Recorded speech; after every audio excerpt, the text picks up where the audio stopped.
gara, eta gaur Arrigorriagako baserriari buruz hitz egingo dizuegu. Arrigorriagako baserria 350 urte ditu.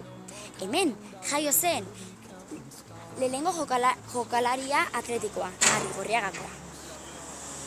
Eta gaur baserriaren atalak esango dizkizuegu.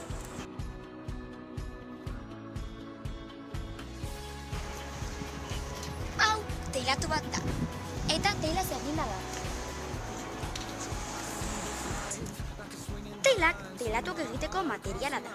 Batzuk gorriak dira, eta beste batzuk ilunagoak eta argiagoak. Gorriak buztinezkoak dira, eta ilunak ia beltzak arbelezko. Hau hareharria da.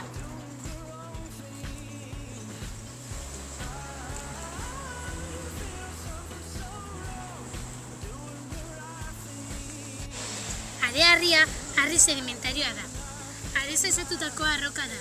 2 mm eta 1,74 mm arteko pikorrez osatu. Pikorrak kuartzez osatuta egon ohi dira, nagusiki.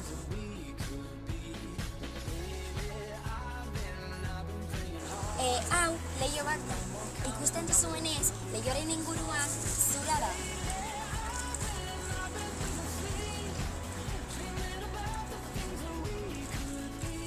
Zura zoitetik ateratzen den materiala da.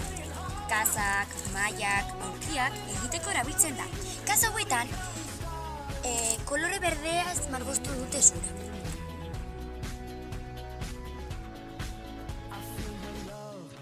Zementua da. Etxeak eraikitzeko harri nahastea da. Adreiluak itsasten dira honekin, formak egiteko. Baina kasu honetan ez dute adreilurik itsatsi.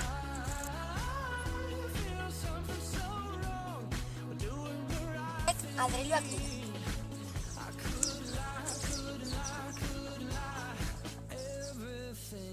Etxeen hormak egiteko erabiltzen da gehien. Kolore marroixka dute, eta buztinez eginda daude.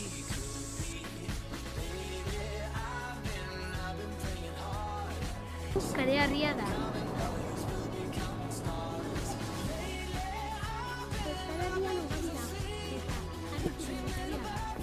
Kaltziaz osatutako arroka da. Fosilak aurkeztu ohi ditu. Iragaz gaitza da, baina euri urak denborarekin disolbatu egiten du apurka-apurka eta arrakala eta arrondeak sortzean ura iragazi egin daiteke lurpean.